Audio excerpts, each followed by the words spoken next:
Som. Ei, amém. Bom dia! Vamos começar o nosso culto, 17 de novembro. Queria chamar todos a se colocarem de pé, cantar junto conosco.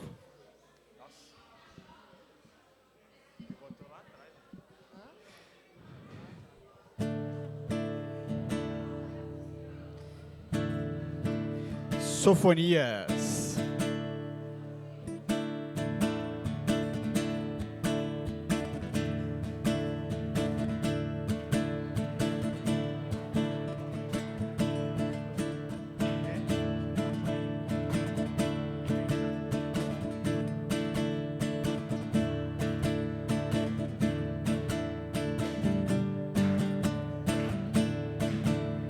Som, ei, som.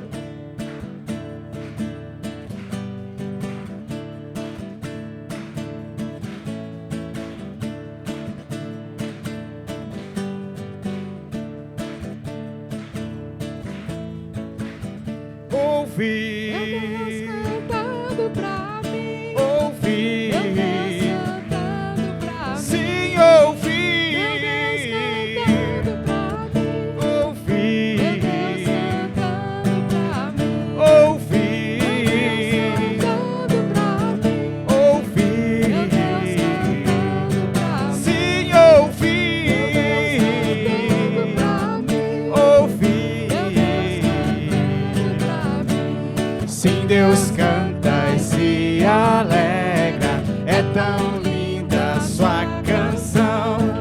Ele diz: não tenha medo, renovarei teu coração. Ele é justo e está comigo, poderoso pra salvar. O seu canto me anima e dá forças pra lutar. Ouvi, Cantando pra mim. ouvi, sim, ouvi, ouvi. Cantem juntos, cantem forte, porque Deus nos perdoou. Por causa do sangue de Cristo, nossa vida o alegrou. Glorifiquem o seu nome, o exaltem com dando a cada dia, semeando seu amor.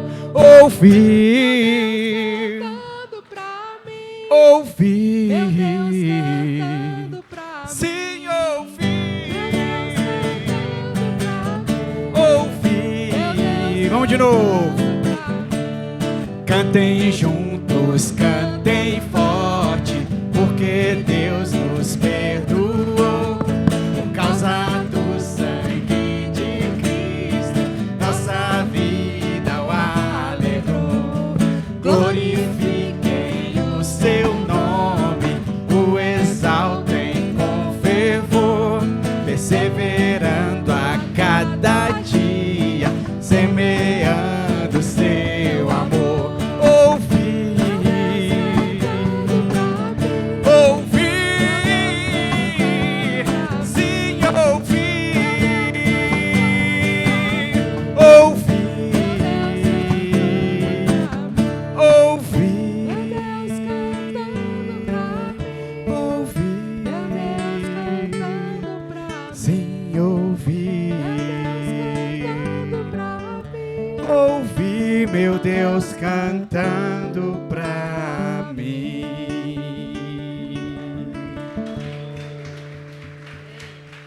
Amém, irmãos. Próxima canção, ela fala muito ao meu coração, que ela diz: não há outro além de ti, ninguém igual a ti. És o único Deus e único Senhor. Que a gente possa cantar com todo o coração, celebrando a unidade e quanto Deus é maravilhoso em toda a sua glória. Não há outro além de ti, ninguém igual igual a ti. És o único Deus e único Senhor. O céu pertence a ti, a vida vem de ti. Nosso único Deus e único Senhor. Teu é o poder, quanta glória em tuas obras. Teu é o louvor, a própria criação te adora. És o maior, o Rei do universo. Nenhum nome pode se comparar ao do nosso eterno Deus. Não há outro além de ti.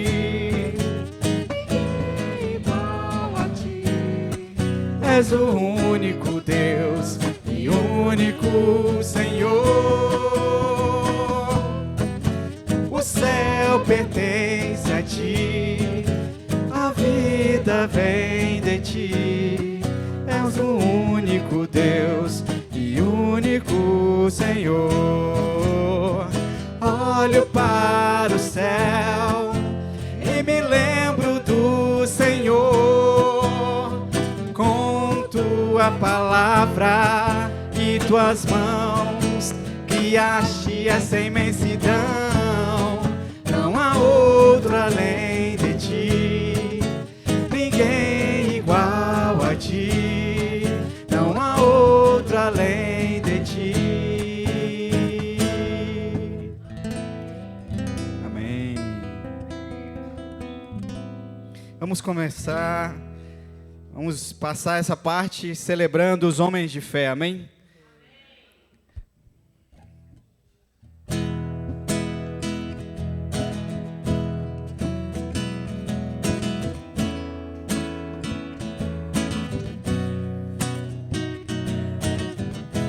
Eu só quero andar com Deus, semelhante aos homens de fé, alegre com as promessas do céu, vivendo a vida como Ele quer.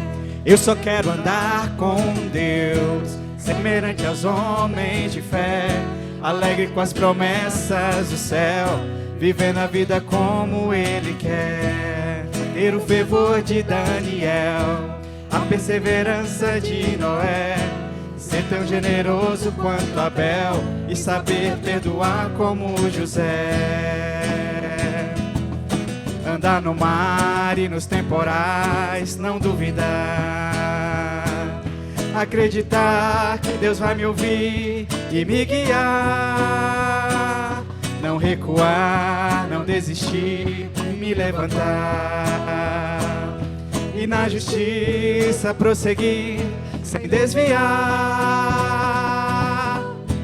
Eu só quero andar com Deus, semelhante aos homens de fé, alegre com as promessas do céu, vivendo a vida como Ele quer. Ter a segurança de Davi, ter a paciência de Moisés, a fé e a certeza de Abraão, a coragem e a visão de Josué. Viver em paz, viver feliz e o louvar. Olhar Jesus, me lembrar da cruz e o adorar. Viver disposto a ajudar e não julgar. Nos desafios não olhar para trás e confiar. Eu só quero andar com Deus, semelhante aos homens de fé, alegre com as promessas do céu, vivendo a vida como Ele quer. Eu só quero andar com Deus. Eu só quero andar com Deus. Eu só quero andar com Deus. Amém, irmãos? Queria chamar você a se sentar e convidar o Ariel para fazer a oração com as crianças. Bom dia, crianças, tudo bem? Quer subir aqui? Amém. Amém. Deus eterno, Pai querido, eu oro ao Senhor agradecido por mais um dia, por mais uma oportunidade de nos reunirmos como igreja, e oro especialmente pelas nossas crianças, que o Senhor possa abençoá-las, Deus, e também nos ajudar a cuidar delas como nossos filhos, como nossos sobrinhos, com o carinho que vem do Senhor, Deus. Que elas possam enxergar a Ti em nossas vidas e também no convívio de nossa igreja, Pai. Perdoa os nossos pecados e usa cada um dos professores, dos pais e de todos da igreja para honrar o Teu nome e recebendo essas crianças com o Teu amor. Eu oro por elas, as abençoe também na semana, Deus. É em nome de Cristo que eu agradeço e oro. Amém. Amém.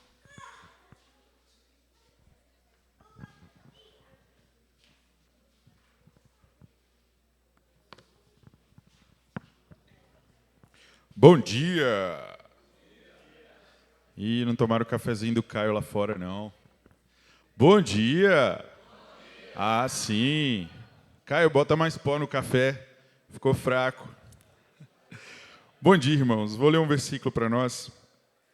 Só acompanhem mesmo. Está em Romanos 15, 13. Diz assim: que o Deus da esperança os encha de toda alegria e paz, por sua confiança nele, para que vocês transbordem de esperança pelo poder do Espírito Santo. Vamos fazer uma breve oração. Deus, nós te agradecemos por estarmos aqui mais uma vez. Entramos em Tua presença, Pai, pelo Teu Filho Jesus. Te agradecemos, Deus, porque podemos livremente cultuar e adorar-te, Pai, nos reunirmos aqui nesse domingo, ou mesmo para quem não pôde vir, está online, Deus. Nós te louvamos, te agradecemos porque o Senhor é bondoso. A Tua palavra, Pai, nos alegra, Pai, nos vivifica, nos transforma a cada dia. Eu oro pelo culto de hoje, Deus, que o Senhor traga as verdades que precisamos ouvir, Deus, traga renovo, Pai, na nossa fé, esperança, que os nossos louvores sejam agradáveis a Ti, Pai, o nosso coração e mente possa estar unida, Pai, ao Teu Espírito e Te cultuando, Pai, desde o primeiro minuto que estivermos aqui. Leva-nos também em paz, Pai, durante a semana, que o Senhor enche o nosso coração, Pai, de esperança e alegria, Pai, como lemos aqui. Em nome de Jesus, que eu oro e agradeço. Amém. Bem-vindos, irmãos. Estamos iniciando mais um domingo. Hoje nós vamos começar uma série de pregações aqui sobre ser humano integral com o Denilson. Ele vai começar nesse domingo a introduzir. E dentro dessa integralidade do ser humano, nós vamos falar também sobre saúde, né? No segundo dia, sobre saúde mental, psicológica, e no terceiro sobre saúde física, né, do nosso corpo físico, o templo do Espírito. E, aliado a isso, eu quero informá-los, os que não sabem, ou lembrar os que viram ali, de repente, a gente está fazendo algumas oficinas para avaliar a saúde da igreja até o último domingo. Então, não deixe de participar. Eu e Thalita estaremos lá no cantinho lá atrás hoje. Algumas pessoas já fizeram aí. É um desafio interessante, são exercícios simples, mas que a gente vai conseguir ter alguns dados para mostrar para vocês, né? E vocês até entenderem também como pensar se está saudável, se não está. Tá bem? São boas oficinas que teremos. Hoje começa com essa parte suada aí de exercício, mas teremos outras interessantes também nos próximos domingos. Tá bom? Sejam bem-vindos mais uma vez e vamos lá. Amém. Obrigado, William. Queria chamá-los a se colocarem de pé mais uma vez. Vamos olhar para o céu.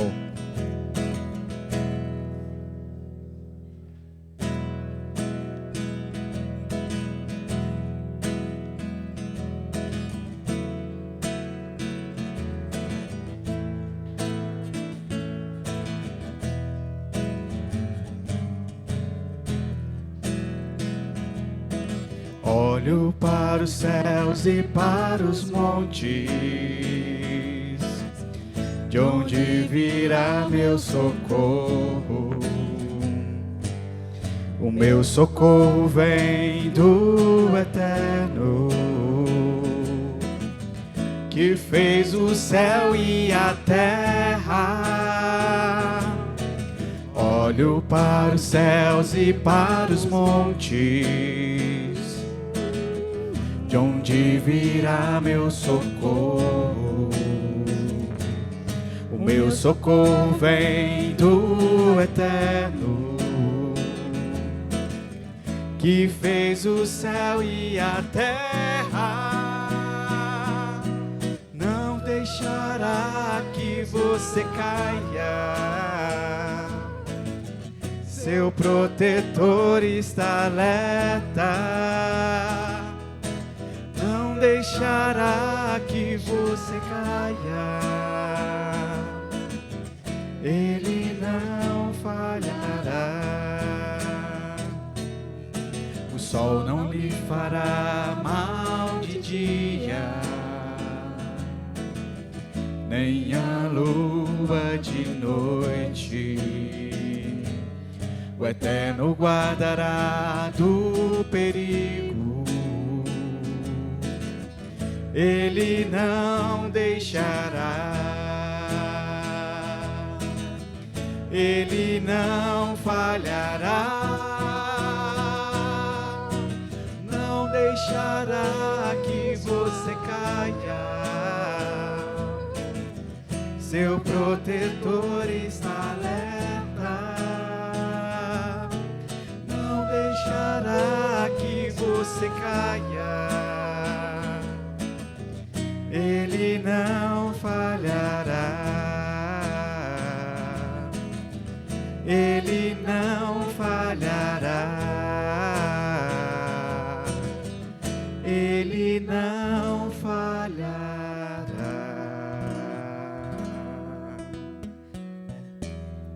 Amém. Agora nos preparando para o momento da pregação. Escuta o meu clamor.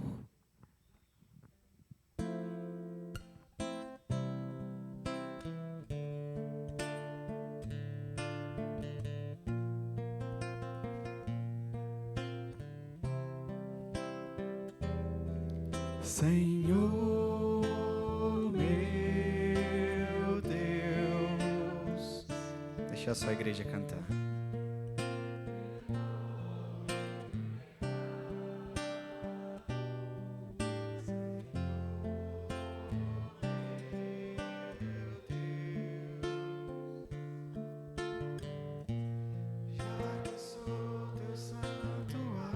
Senhor, meu Deus.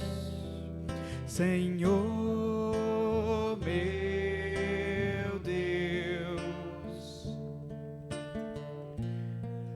perdoa o meu pecado. Senhor, meu Deus, já que sou teu santuário, fortalece a minha fé, renova o meu coração, fortalece a minha fé, atende a minha oração,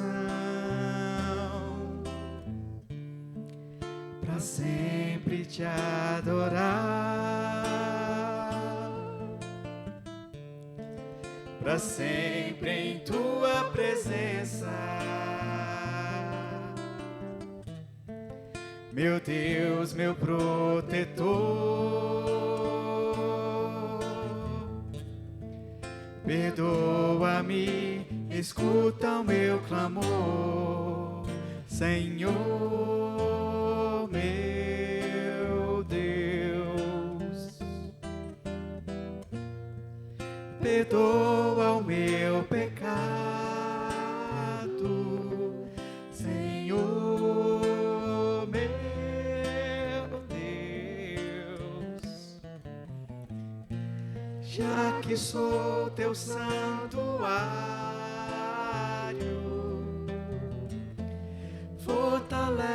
fortalece a minha fé, renova o meu coração, fortalece a minha fé, atende a minha oração, para sempre te adorar, para sempre em tua presença, meu Deus, meu protetor,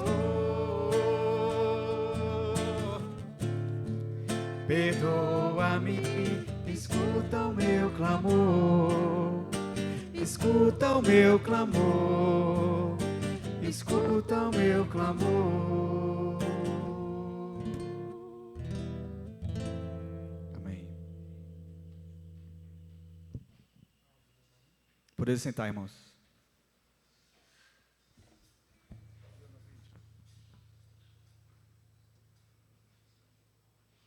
Bom dia, igreja, tudo bem? Domingo um pouco mais frio, mas graças a Deus por estarmos juntos para aquecermos o nosso coração. Eu queria lembrá-los que no sábado que vem nós estaremos reunindo os homens, né, para termos o nosso evento voltado ali o poder da bênção do Pai, um evento que é voltado para os de fora, mas que edifica os de dentro. Eu gostaria de encorajá-los, né, a cada pessoa que vocês puderem convidar, terem ali uma meta de 10 pessoas, ainda temos uma semana para a realização do evento. E o evento vai iniciar às 8h30, vai ser lá no Lago Oeste, uma chácara super legal, que nós já estivemos lá em 2019, para passarmos um tempo de manhã de espiritual, orando, estudando algumas coisas, conversando, e depois um tempo de lazer, onde vai ter futebol, piscina, essas coisas que, no geral, os homens gostam, né? E o evento, além de ser evangelístico, ele inclui, né, só quando a gente fala de paternidade, não está incluso somente quem é pai, porque se você nasceu, significa que você tem um pai. Então, você tem uma relação familiar. E se você não tem filhos, ou você é filho de alguém, ou você tem uma esposa para cuidar, se você é um marido. Então, tudo está envolto desse ambiente de paternidade, porque Deus é o primeiro a instituir a bênção paterna no meio da família, né? Então, nós somos a família de Deus, então todos estão convidados, os homens, os jovens também, né? Que os jovens convidem outros jovens, como tem sido feito. E uma coisa importante, que esse evento, ele é feito para proporcionar um ambiente onde a gente possa ter como a característica de poder dialogar de uma forma mais vulnerável, né? A gente, homem, geralmente é muito corrido, então é um momento importante para estarmos lá, para refletirmos, pensarmos e, quem sabe, tomarmos alguma decisão. Eu peço à igreja pela oração, porque é uma área muito delicada, particularmente, todas as vezes, eu converso com o Maurício isso, quando a gente chega próximo dos eventos, o Júnior está aqui, o Nicolas, não sei se ainda chegou, lá em casa o bicho começa a pegar, então é uma guerra espiritual tremenda, para que a gente chegue lá com o coração certo, e para que a gente possa compartilhar, porque eu acredito que esse evento, como a gente tem falado, é um evento que vai trazer o antes e depois da nossa igreja, porque a gente não tem uma referência familiar à igreja. Se você pensar, eu tenho 22 anos na igreja, eu não tenho uma referência de como construir uma família, porque a gente não construiu isso, nós somos uma igreja nova. Então, quando a gente casa, a gente precisa aprender a ser marido. Quando a gente tem filhos, a gente precisa aprender a ser filhos. E aí os filhos têm a fase da tenra idade, até os 9 anos, depois vem a pré-adolescência, adolescência, e aí vem a fase adulta, depois tem a fase que eles casam, tem os filhos deles. Então, em todo momento, a paternidade, ela permeia todo o processo da família, né? Então, eu queria agradecer pela oportunidade e encorajar vocês a convidarem seus amigos, familiares, para que possamos estar juntos lá no sábado que vem, tá bom? O Denilson aqui vai compartilhar conosco a aula de hoje.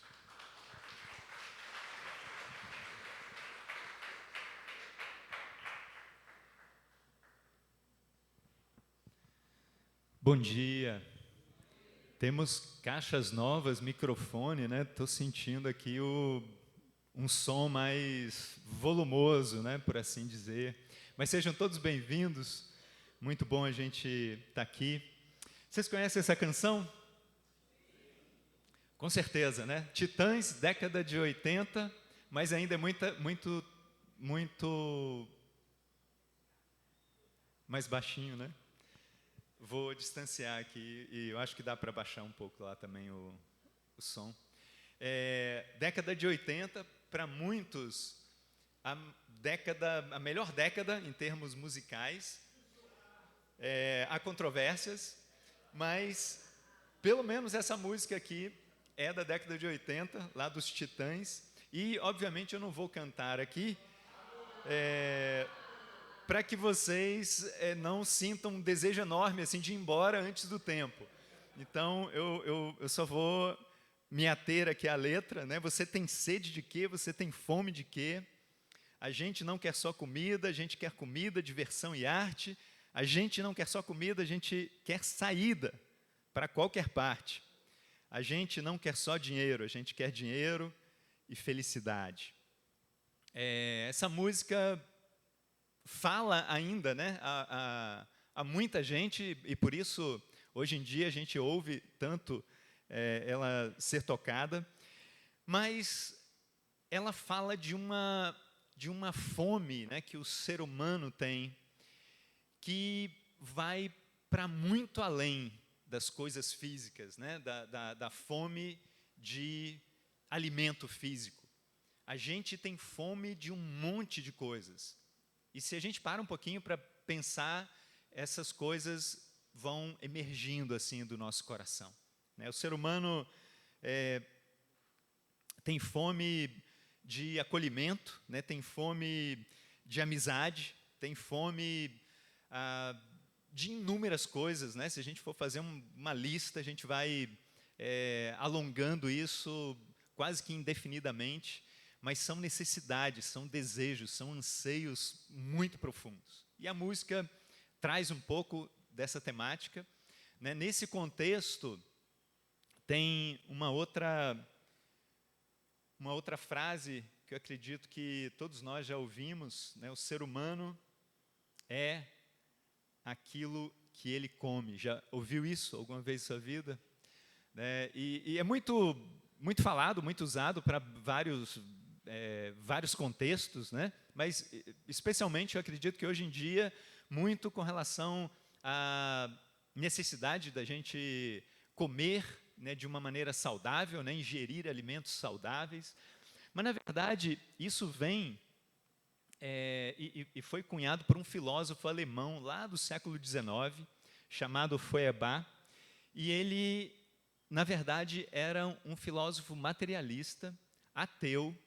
E o que ele quis dizer aqui, né, sintetizando toda a ideia dele, ele escreveu muito sobre isso, é que o ser humano só tem uma dimensão, a dimensão física. Por isso nós somos aquilo que nós comemos. E não existe nada mais além disso. Tempos depois, um outro pensador, né, cristão, ele falou, puxa, quando esse filósofo fala a respeito disso, ele toca num ponto muito importante do ser humano, que é a própria dimensão religiosa que todo ser humano tem. E aí ele começa a trabalhar e escreve várias outras coisas, né, falando exatamente sobre isso, o ser humano como um ser faminto. Mas como os Titãs trouxeram na música, não apenas com fome de coisas físicas, não apenas, né, às vezes tem aquela, você chega em casa, né, eu estou com fome, tem arroz e feijão na geladeira, né? Não, mas eu estou com fome de sorvete, né? Eu estou com fome de um McDonald's, né? Eu estou com fome de um sanduíche assim, dessa maneira. A gente tem fomes específicas, mas essa fome vai muito além, né, do que é físico. Todas essas dimensões, né, que a gente já falou por aqui. E ele usa a Bíblia. Ele vai lá para Gênesis e pega exatamente essa passagem de Gênesis 1, 29, né, que Deus coloca toda a criação, né, tudo que Ele criou, todo o mundo, e especialmente o Jardim do Éden, diante do ser humano, e fala, olha, tudo isso daqui é alimento para você. Porque o ser humano, ele é faminto. E a Bíblia fala sobre isso. Não apenas sobre um alimento físico, mas sobre todos esses alimentos que satisfazem o nosso ser por completo, o nosso corpo e a nossa alma. A Bíblia começa com esse banquete colocado diante do ser humano, a própria criação de Deus, e o próprio Deus que se dispunha ali para estabelecer uma comunhão, uma amizade, um relacionamento com o ser humano. E a Bíblia termina em Apocalipse falando sobre um banquete na Nova Jerusalém, onde o ser humano vai estar completamente satisfeito de toda a sua sede, de toda a sua fome. Mas quando a gente pensa sobre todas essas coisas e avalia o nosso próprio coração, a gente chega à conclusão de que essas necessidades, né, esses anseios, esses desejos, essa fome que nós temos no nosso íntimo, ela remete a dimensões do nosso ser. Se a gente realmente fosse apenas um ser físico, bastaria a gente ter comida na nossa mesa e alimentar o nosso estômago e a gente estaria feliz. Mas a gente tem várias outras dimensões que precisam ser cuidadas, que precisam ser satisfeitas. E Deus nos orienta a como fazer isso, a como percebermos, nos conhecermos e cuidarmos dessas dimensões da nossa existência. Porque Ele é o nosso Criador, Ele sabe como a gente deve caminhar nessa vida. Então, irmãos, a gente vai iniciar hoje, né, uma nova série de pregações. Hoje a gente vai introduzir nesse assunto e, como o William disse aqui anteriormente, no próximo domingo a gente vai falar sobre a parte emocional e os cuidados, né, a saúde emocional. E no dia 1º de dezembro nós vamos falar sobre a parte física, né, essa dimensão física que é também muito importante e como a gente pode cuidar e ter uma visão espiritual, né, do nosso ser, seja ele fisicamente constituído, seja a nossa alma, né, o nosso espírito, todas as dimensões que compõem o nosso ser. E eu queria agradecer muito, porque alguns irmãos, né, têm trabalhado e têm construído essa temática, né, e essas aulas que a gente vai apresentar aqui a cada um desses 3 domingos. Então, queria muito agradecer a Juliana Belmoc, que vai estar junto no próximo domingo, né, a gente falando sobre saúde emocional. William, Thalita e Rafa, Gleice, essa turma, nós somos uma igreja bem servida de profissionais da área de educação física, né, então, e de saúde, de maneira geral. Então, tem bastante gente participando dessa terceira aula lá no dia 1º de dezembro. Então, vai ser essa nossa caminhada, né, nesses próximos domingos. E eu queria convidar você a gente ler uma outra passagem, mais 2 versículos aqui do início do livro de Gênesis, e aí a gente hoje pensar no ser humano como um ser humano integral, né, composto de várias dimensões, mas que não pode ser compartimentado, não pode ser particionado, mas todas as dimensões compondo um único ser da forma que ele foi criado pelo Deus eterno. Então vamos orar e depois vamos continuar aqui nas Escrituras. Pai Santo, obrigado por nos criar, Deus. Obrigado por nos trazer à existência. Obrigado porque o Senhor tem não apenas trazido a gente à existência, mas o Senhor tem nos sustentado. O Senhor tem nos alimentado fisicamente e nos instruído como a gente pode ter o melhor alimento espiritual para satisfazer a nossa alma. O Senhor tem nos ensinado a construir relacionamentos, o Senhor tem nos dado a igreja, o Senhor tem nos dado amigos, o Senhor tem nos dado família, o Senhor tem nos abençoado com inúmeras bênçãos, Deus, e por isso hoje queremos te agradecer. Por favor, ajuda-nos a conhecermos a Ti, porque conhecendo a Ti a gente vai conhecer mais de nós mesmos. E ajuda-nos a caminhar essa vida na Tua presença. Em nome do Senhor Jesus Cristo nós oramos. Amém. Então, essa é a série Ser Humano Integral. Hoje a gente vai falar sobre corpo e alma, essas dimensões física e espiritual que nós temos. E isso fica bem claro quando a gente vai lá para Gênesis.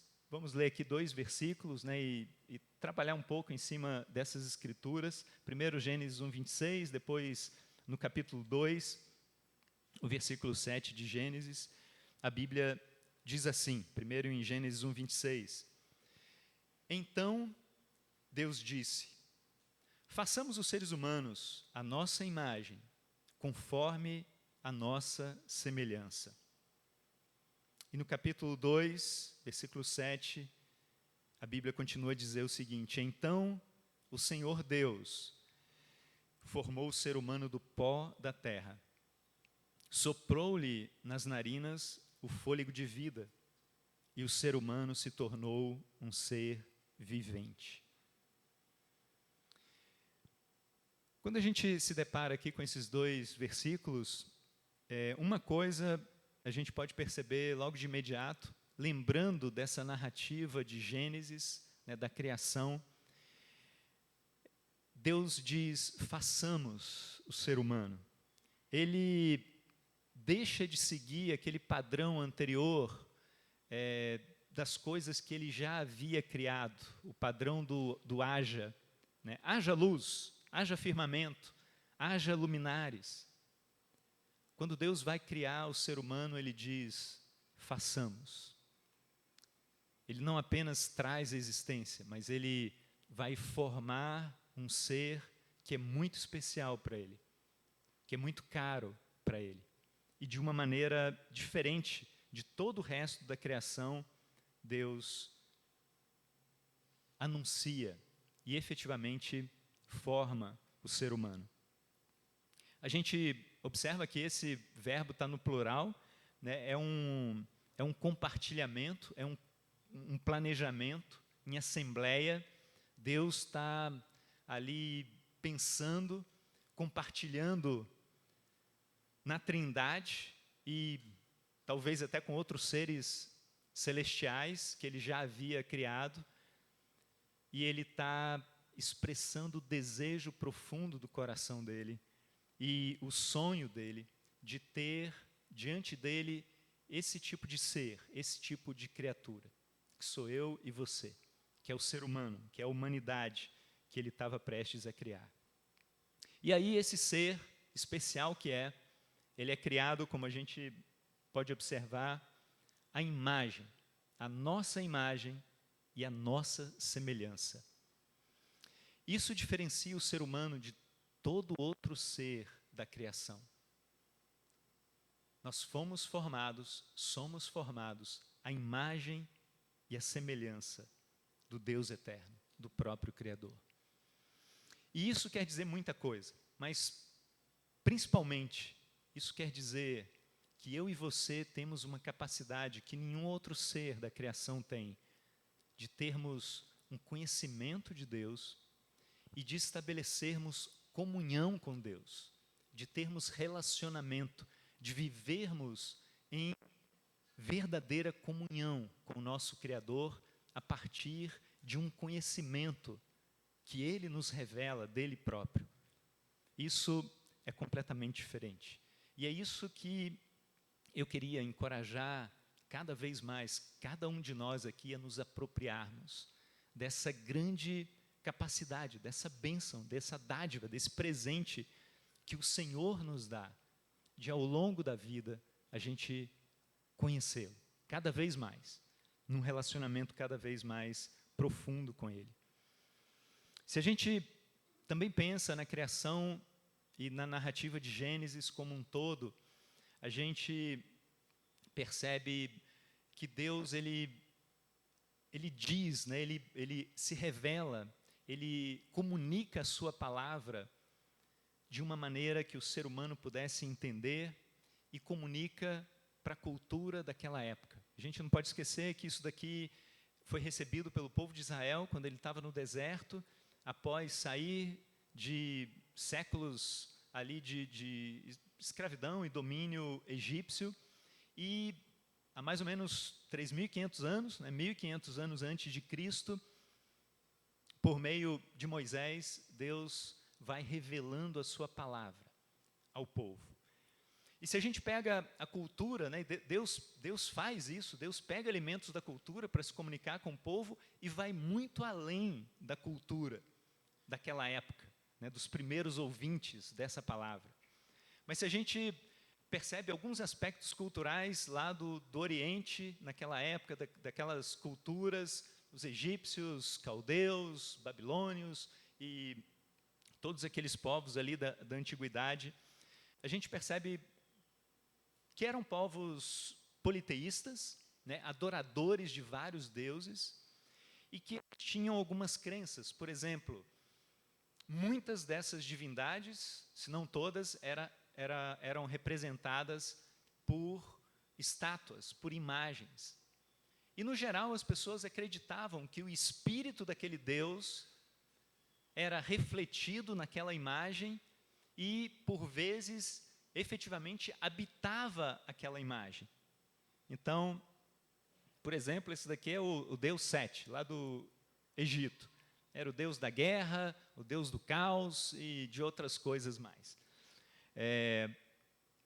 Eles acreditavam que o espírito desse Deus habitava, e podiam ser várias estátuas diferentes espalhadas pelo país ou pela região. O espírito habitava em cada uma dessas estátuas.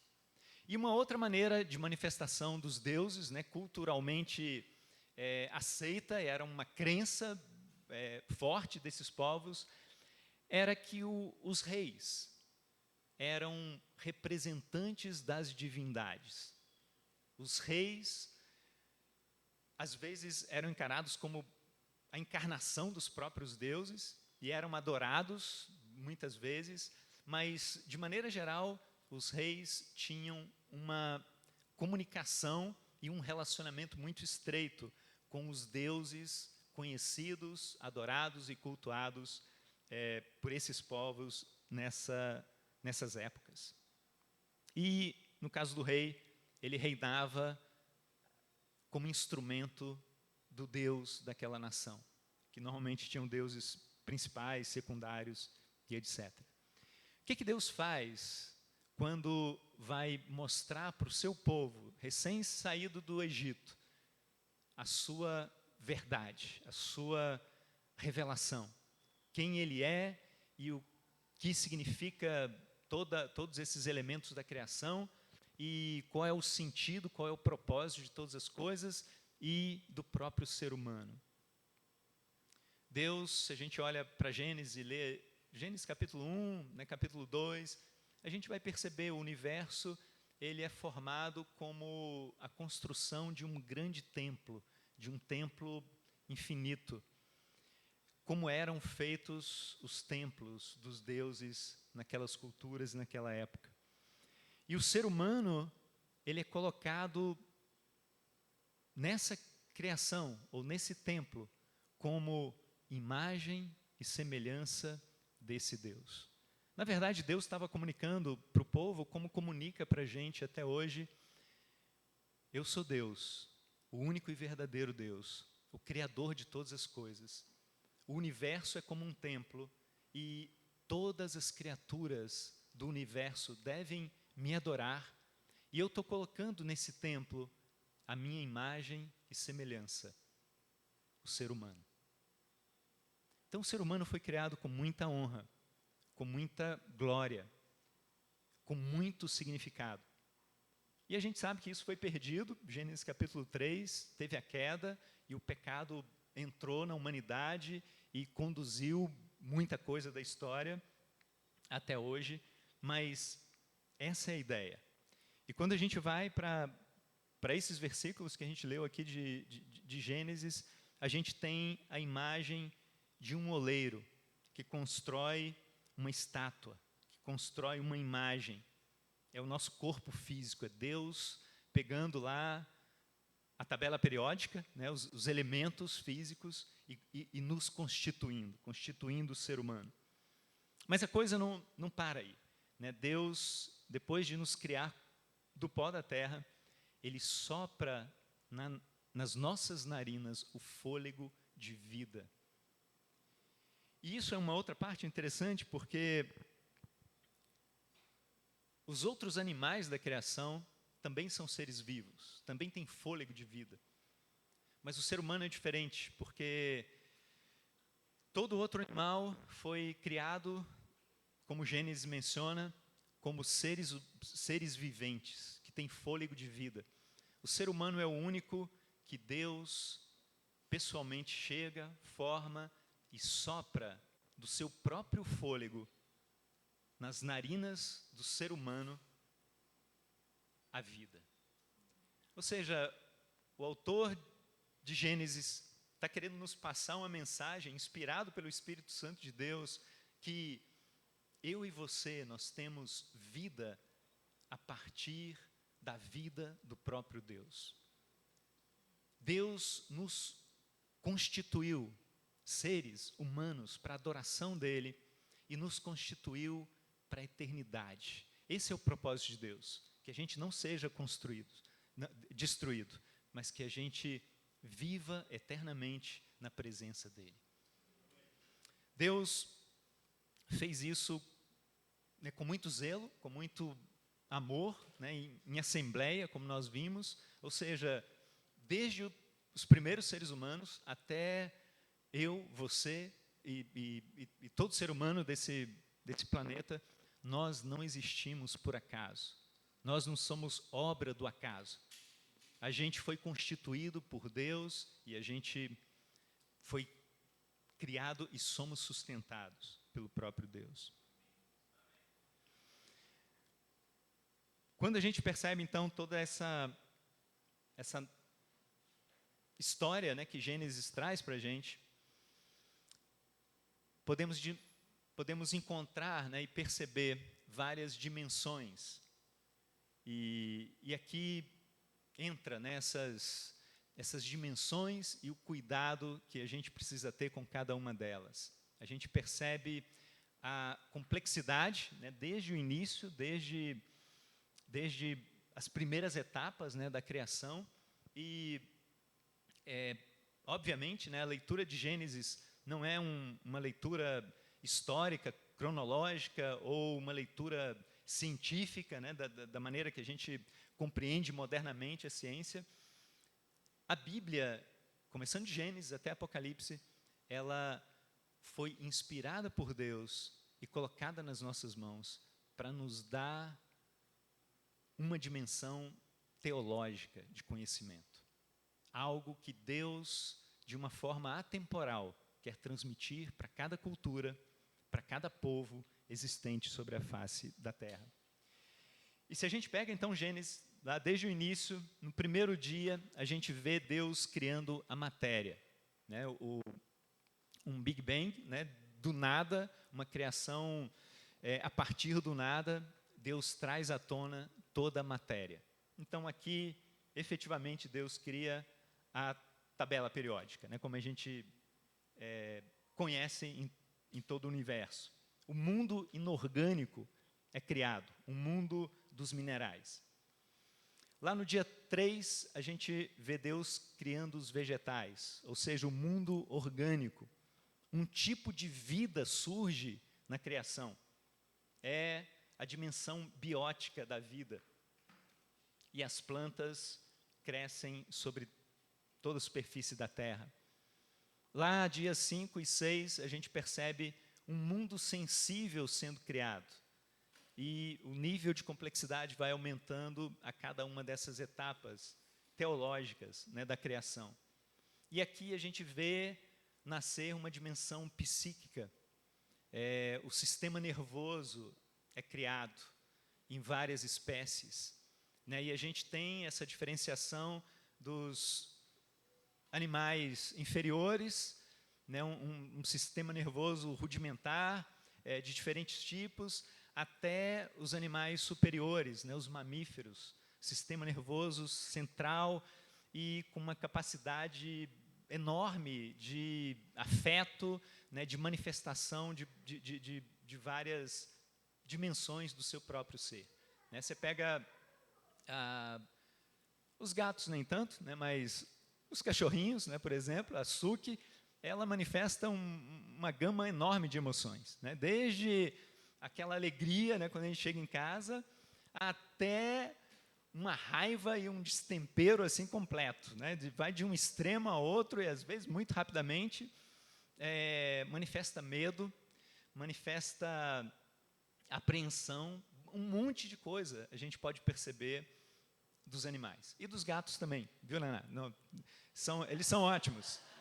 Eles são magníficos. Mas para a gente interessa muito, e de uma maneira especial, o sexto dia. Quando Deus cria o ser humano, e Ele cria esse mundo racional, criativo, um ser com capacidade de planejamento, um ser criativo, imaginativo, um ser com um senso de beleza estética, um ser moral, um ser com um senso de justiça, um ser espiritual, um ser à imagem e semelhança desse Deus Criador. Nós somos capazes de usar a linguagem, nós somos capazes de pensar racionalmente, nós somos capazes de criar cultura e de pegar toda a criação de Deus para construir cultura. Nós temos um senso profundo de religiosidade. Independente do que a gente vai desenvolver na vida, o ser humano é, em si, um ser religioso, um ser propenso à adoração de alguma coisa. E isso, irmãos, é muito importante. Essa visão, particularmente, me ajuda muito de entender essas dimensões. E tem muitos outros detalhes que não há tempo da gente falar e explorar tudo aqui. Mas me ajuda, por exemplo, a entender passagens bíblicas como essa aqui. E Deus, em vários pontos da Bíblia, Ele faz esse paralelo, né, entre nós, seres humanos, e os outros animais da criação. E aqui, em especial, queria tomar isso aqui como exemplo, Salmo 32, Deus diz: eu o instruirei e lhe ensinarei o caminho que deve seguir. Eu o aconselharei e cuidarei de você. E aí no versículo 9 seguinte ele diz: não sejam como o cavalo ou o burro, que não têm entendimento, mas precisam ser controlados com freios e rédeas. Caso contrário, não obedecem. O paralelo está feito, né? E aqui, na linguagem poética do salmista, ele está falando para a gente: olha a grandiosa bênção que temos na nossa vida. Olha essa dimensão magnífica que Deus construiu para usufruto nosso, seres humanos. Nós somos capazes de sermos pessoalmente instruídos por Deus. Nós somos capazes de sermos ensinados por Deus. Deus, Ele deseja indicar o caminho que a gente deve seguir. O caminho geral, o caminho que é Cristo, e caminhos específicos. Deus deseja orientar a gente em cada decisão, grande ou pequena, ou importante ou não tão importante da nossa vida.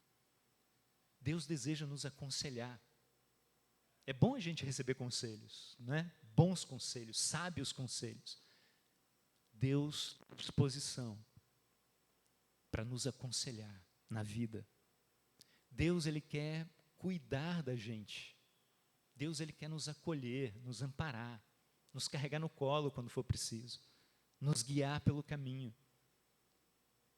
É tudo isso que Deus oferece para a gente e, por outro lado, Ele nos constituiu como seres capazes de abraçar todas essas dádivas maravilhosas que Ele nos concede. E a pergunta que surge é, a gente tem aproveitado isso? A gente tem vivido, né, como seres realmente possuidores dessa dimensão espiritual? Ou a gente só tem vivido física, biótica e psiquicamente? Como tem andado, né, o nosso relacionamento, né, a nossa intimidade com o nosso Deus eterno?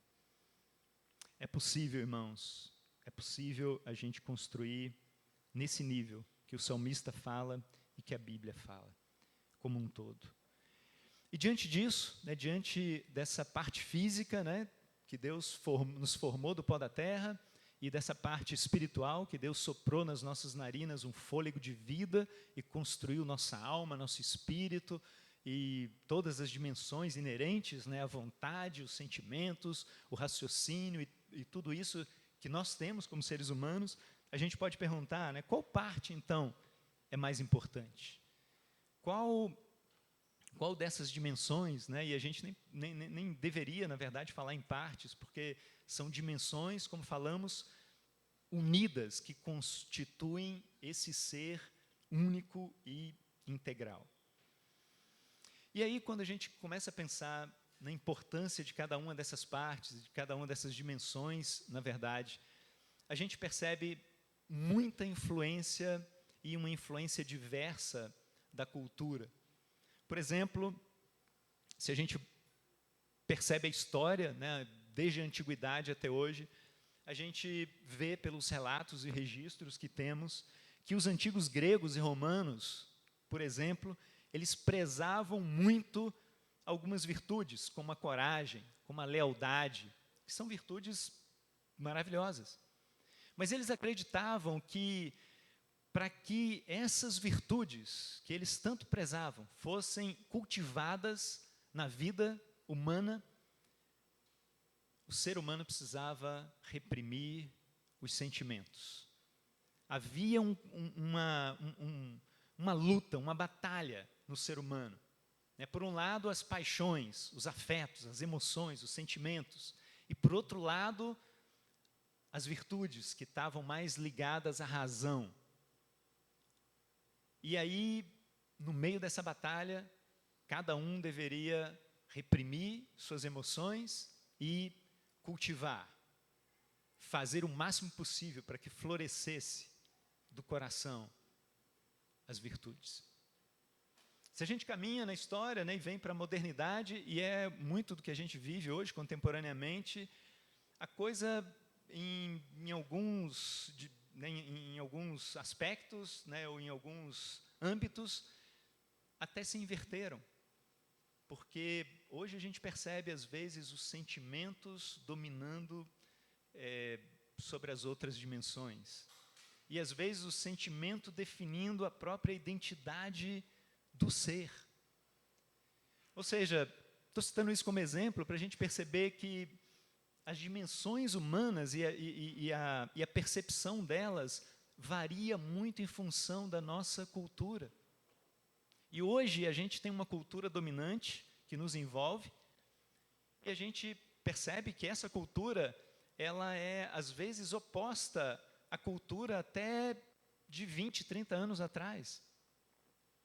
E a gente pode imaginar que daqui a 20, 30 anos, a gente vai ter uma cultura produzida pela sociedade ao nosso redor, que vai ser diversa e vai ser diferente do que a gente tem hoje. Então, o que muita coisa hoje, culturalmente, é trazido para a gente como uma grande verdade, daqui a 30 anos não vai ser mais verdade. como há 30 anos atrás já não era tão verdade. E eu acredito que é isso que Jesus fala quando ele diz: você vai construir a sua vida em cima do quê? Da areia, que é isso, que são essas ideologias, filosofias, pensamentos, cultura e tantos artefatos que a gente tem. Ou a gente vai construir a nossa vida em cima de algo eterno, que é a palavra de Deus, que é a revelação de Deus. Essa não varia com a cultura, essa não varia com os tempos, essa não varia com a disposição do coração humano. Essa é eterna, é verdadeira. Como Jesus fala, nem um pingo de um i vai ser retirado de toda a Escritura, porque ela é a palavra de Deus. Isso é muito interessante e muito importante a gente se ater, porque a Bíblia não apenas contém a palavra de Deus, mas ela é a palavra de Deus. A Bíblia não contém no sentido de, essa parte aqui é a palavra de Deus, aquela ali não é mais a palavra de Deus. Não. Toda a Escritura é inspirada por Deus. Toda a Escritura é a palavra de Deus. E isso é o que nos dá segurança para a gente construir a vida, para a gente construir a igreja e para a gente construir todas as coisas ao nosso redor, para a gente construir família, para a gente construir hombridade e tudo mais. Então, o convite para a gente, feito por Deus, por meio das Escrituras, é a gente influenciar a cultura a partir de um posicionamento bíblico, essencialmente bíblico.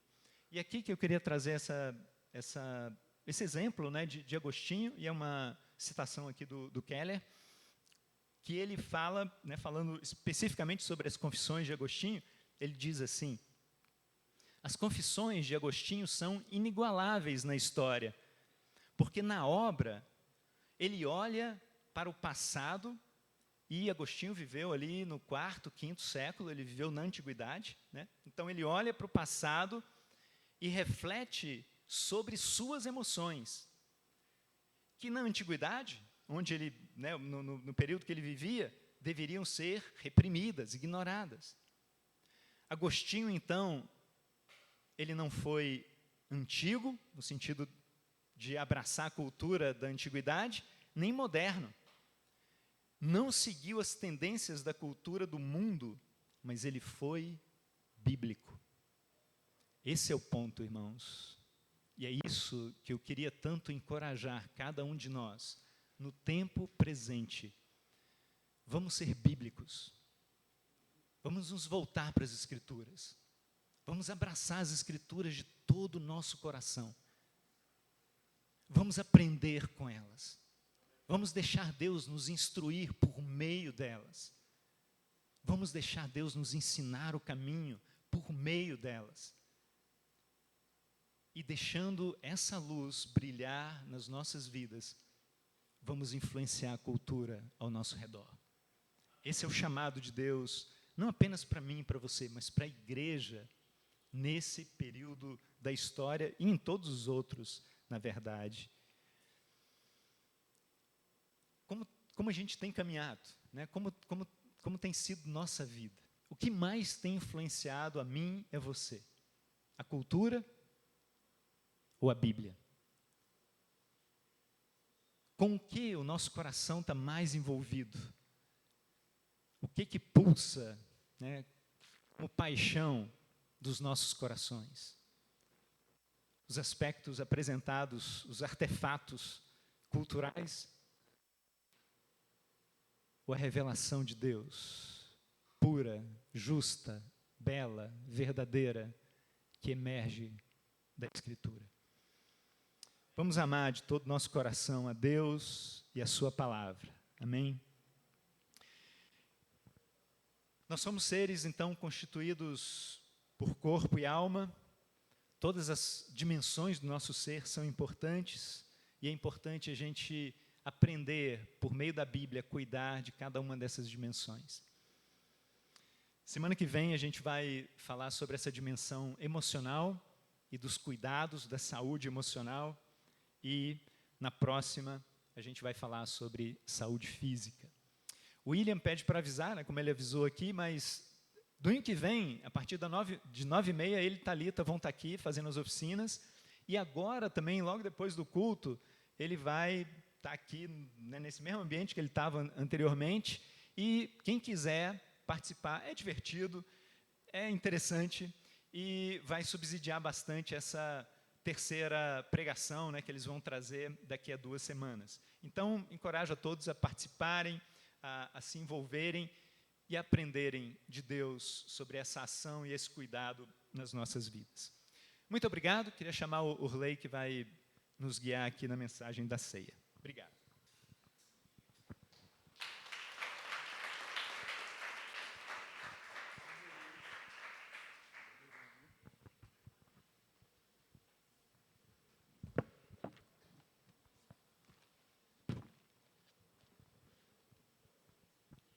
Esse é o momento da ceia, momento instituído por Jesus Cristo para os cristãos, que pudessem, por meio do vinho, do suco, né, que representado pelo sangue dele, beber. A gente bebe esse vinho, e o pão, que representa o corpo dele. Tem uma história que diz que, certa vez, uma senhora ela foi visitar um ourives para verificar de perto o trabalho que ele fazia com a prata. Ele refinava o metal para tirar as impurezas que tinham nesse metal. Durante algum tempo, depois da senhora observar, ela percebeu que o ourives sabia o momento exato de tirar o metal do fogo. E, impressionada com aquela precisão, ela perguntou para ele: como é que você sabe o momento certo de tirar a prata do fogo? Aí ele respondeu para ela: quando eu vejo o meu rosto refletido na prata, eu percebo que ela já está purificada e é hora de tirar ela do fogo. Não diferente dessa história é a nossa vida com Deus. Quando Deus ele vê o reflexo de Cristo em nossas vidas, quando Ele percebe que há um reflexo em nós do caráter de Cristo, Ele sabe que a obra realizada pelo Espírito, pelo fogo do Espírito, produziu o efeito esperado. E é interessante, né, o Denilson falando essas questões do ser humano. Eu tinha pensado muito na questão do sofrimento, né? O quanto o sofrimento é presente na vida de qualquer pessoa, seja em qualquer nível social, seja racial. Uma coisa é certa: todo mundo vai passar por aflição, por sofrimento, por dor. O próprio nascimento já é um sofrido, né? Dar à luz é um momento de muito sofrimento, de muita dor, para algo tão poderoso, né, que é o nascimento do ser humano. E como dói o sofrimento, né? Como é difícil passar pelo sofrimento. Em alguns aspectos, a gente parece que nunca termina, né?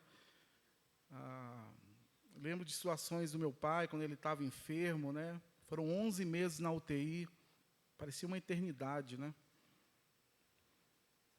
E é interessante como, quando a gente pensa na questão do refinamento do metal, usando a analogia da história, como a gente quer ser a imagem de Cristo, como é algo que a gente deseja, algo que a gente aprecia. Mas como dói pensar que a gente precisa passar por um processo de refinamento que através do fogo, né? Através do sofrimento. O sofrimento é interessante porque ele tem um aspecto muito importante na vida de um cristão. Diferentemente do que é dito, né, como o Denilson falou, da cultura do mundo, e às vezes até no meio do mundo religioso, né, de que você precisa ser muito feliz, né, Deus vai te trazer muita felicidade. E Deus traz coisas incríveis, mas uma das coisas que Deus afirma: nesse mundo tereis aflições. E essa dor que nos causa de seguir a Cristo, né, de morrermos diariamente para nós mesmos, pode ser uma dor espiritual, pode ser uma dor física, uma dor emocional. De todas as formas, Romanos 8, 28, Deus age para o bem daqueles que o amam em todas as coisas. E o papel que Deus estabeleceu para o sofrimento é um papel estratégico para transformar as pessoas à imagem de Cristo. A gente pode negar, falar, puxa, eu não aceito esse sofrimento, eu não quero isso para a minha vida. Resistir à dor, né, é tão difícil, porque a gente quer estar bem. A gente quer ver dias felizes, quer sorrir, quer estar com os amigos. Mas o sofrimento, ele por si só, dói. E o desejo de Deus é impressionante, né? Que mesmo no sofrimento, Deus ama tanto a gente que Ele usa o sofrimento para o nosso bem. Tiago 1, 2 ao 5, fala uma coisa que a gente não ouve muito no mundo religioso, mas que é uma verdade plena. Ele estimula, né? Ele encoraja. Meus irmãos, sintam-se felizes quando passarem por todo tipo de aflições, pois vocês sabem que quando a sua fé vence essas provações, ela produz perseverança.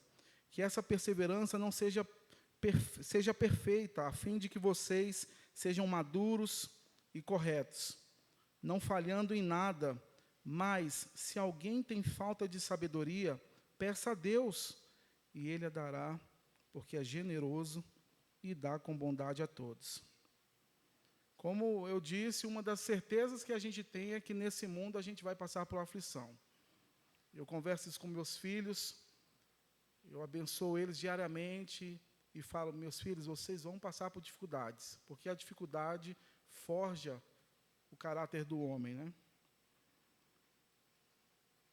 Mas tem uma coisa importante, que fica uma pergunta, né?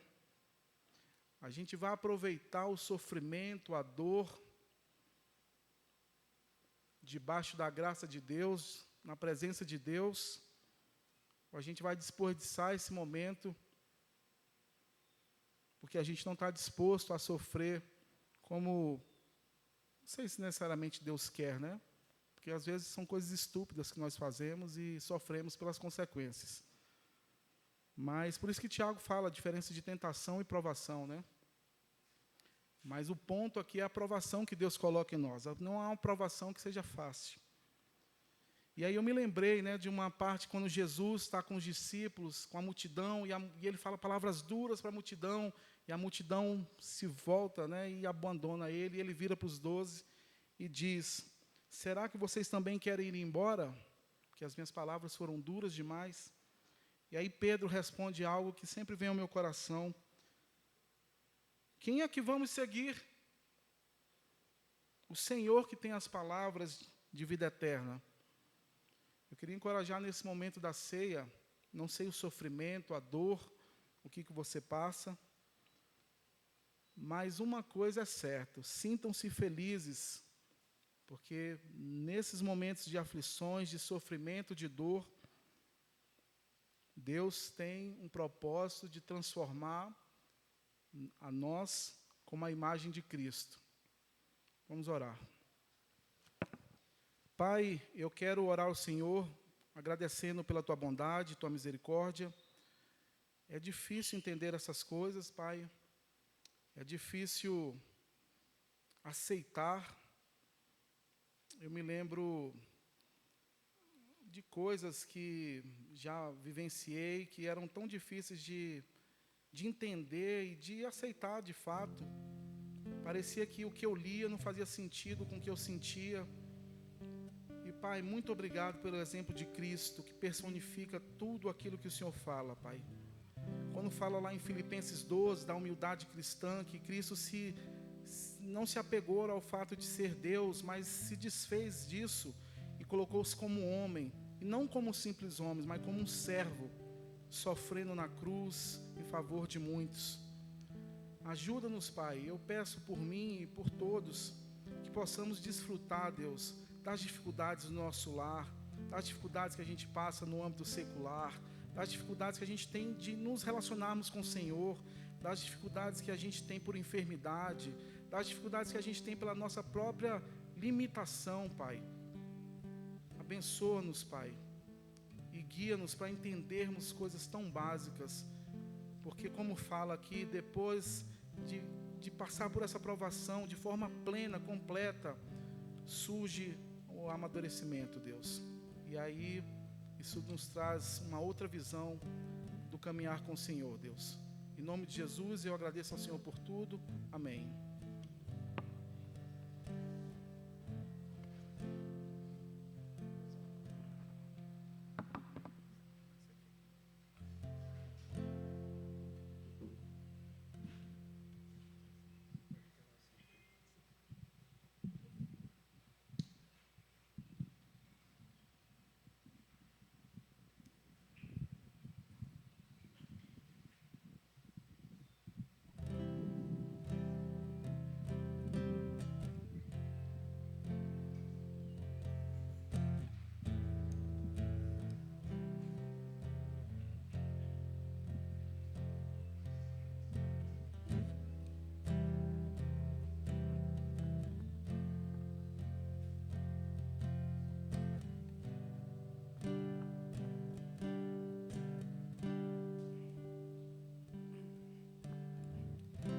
No início eras a palavra, um com Deus o Altíssimo,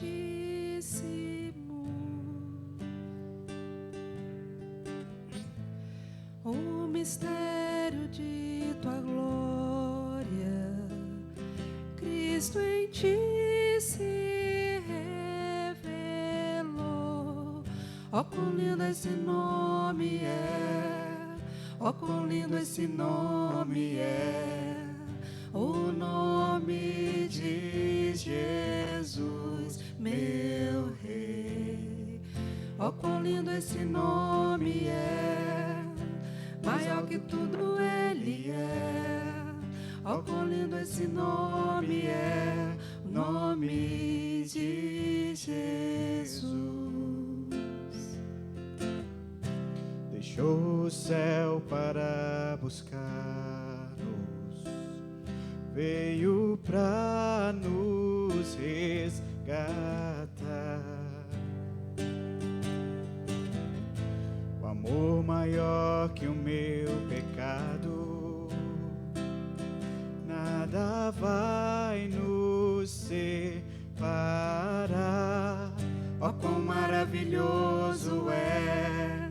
Ó, quão maravilhoso é o nome de Jesus, meu Rei. Ó, quão maravilhoso é, maior que tudo Ele é. Ó, quão maravilhoso é o nome de Jesus. Ó, quão maravilhoso é o nome de Jesus. A morte venceste, o céu te rompeste, a tumba vazia agora está. O céu te adora, proclama a tua glória, pois ressuscitaste, vivo está. És invencível, inigualável, hoje pra sempre reinarás. Tu é o reino, tu é a glória, acima de tudo em nome está. Poderoso esse nome é, poderoso esse nome é, o nome de Jesus, meu Rei. Poderoso esse nome é, mais forte que tudo Ele é. Poderoso esse nome é, o nome de Jesus. És invencível, inigualável, hoje pra sempre reinarás.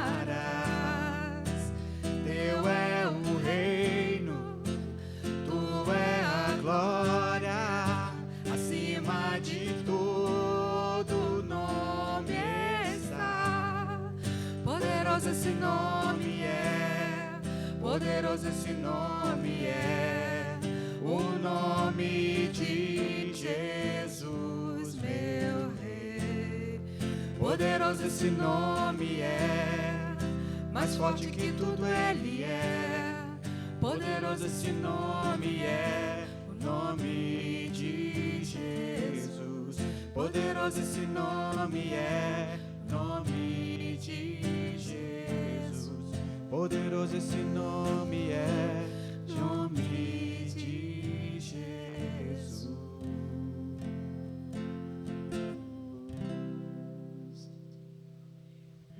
Amém. Queria chamar elas a se colocarem de pé mais uma vez, meus irmãos. Vamos encerrar esse culto.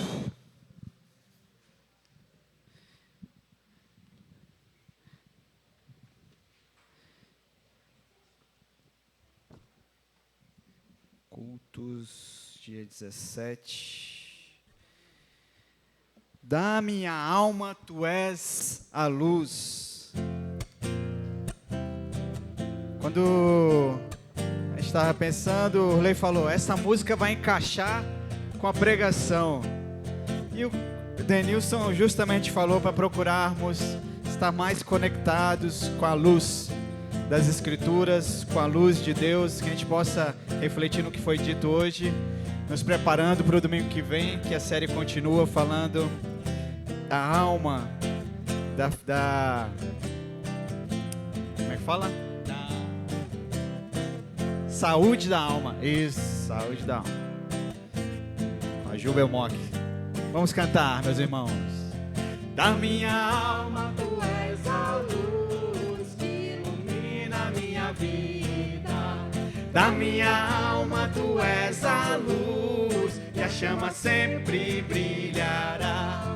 A direção do meu caminhar, essa verdade eterna. A rocha firme a me sustentar. Pra sempre quero confiar. Pra sempre quero confiar.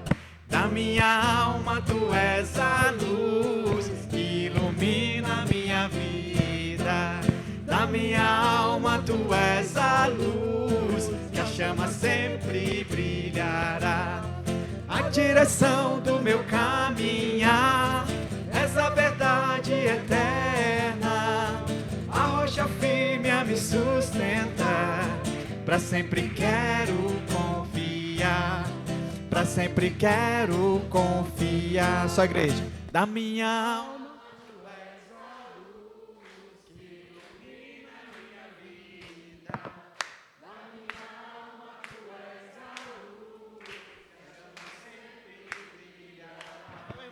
A direção do meu caminhar, essa verdade eterna. A rocha firme a me sustentar. Pra sempre quero confiar. Pra sempre quero confiar. Pra sempre quero confiar. Amém, meus irmãos. Tenham todos um bom domingo. Nosso culto está encerrado. Até semana que vem.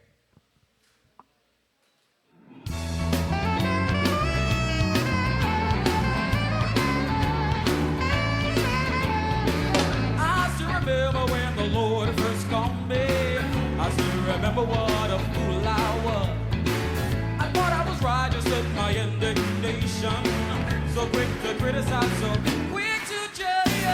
Now that I've grown in wisdom to His word, and I see how my foolish pride caused so much hurt. But I want you to know how much my Jesus keeps me satisfied.